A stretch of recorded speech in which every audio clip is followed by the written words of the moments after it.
Thousands of unwanted animals die every year in the Tri-Cities in overcrowded animal shelters, despite the efforts of hard-working shelter workers to find them forever homes. And tonight, Ashley Sharp wraps up her day-long series of reports on the problem and the solutions.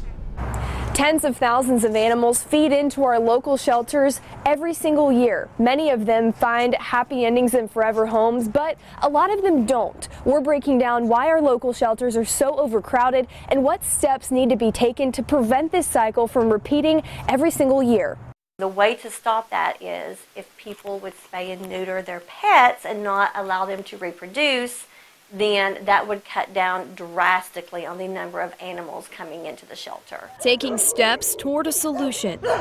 With our overcrowded animal shelters, it's a problem that cannot be fixed overnight. Local shelters saying this issue stems from people not spaying and neutering their animals. Once we stop the breeding, then we will eventually stop the cycle. Other problems include lack of government funding, not enough donations, and small facilities that don't have enough room for the amount of animals they take in. Bigger shelter would help, but stricter spay and neuter laws would be ideal. Shelters right here in the Tri-Cities saying we need new laws to require pet owners to spay or neuter. I think it should be forced on the individual people. If you're choosing to have an animal, you're choosing to take care of it for life, or at least you should be. One of our cat porches, and they love to spend time out here. Shelter directors also saying Tennessee should implement animal licensing, which would require you to pay a fee for owning an animal, money that could be fed back into the local shelters.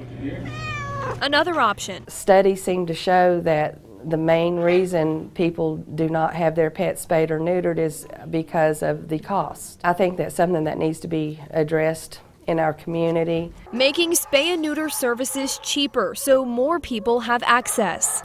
Hey fellas. A plan for 2019 in the works in Greene County. It would be a low income spay neuter fund where the person would not have to pay, and then also a low-cost spay-neuter. But spaying and neutering the stray population has its difficulties. Many counties are implementing trap, neuter, and return programs, or TNR, to help control the number of cats on the streets. To trap that cat and fix that cat, put it back where it has lived its life, put it back so that it cannot reproduce, therefore stopping the cycle. And of course, it also comes back to money. As for every shelter, funding from the county only goes so far. We rely on donations from the community. If we did not get donations from the community, we could not save animals. Somewhere along the line, to stop the overcrowding of our local shelters, something has to change. We will never adopt our way out of overcrowding. The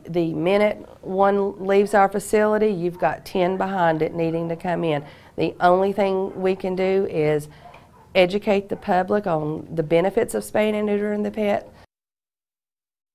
That was Ashley Sharp reporting. News Channel 11 and ABC Tri-Cities are committed to helping these shelters and helping animals find homes.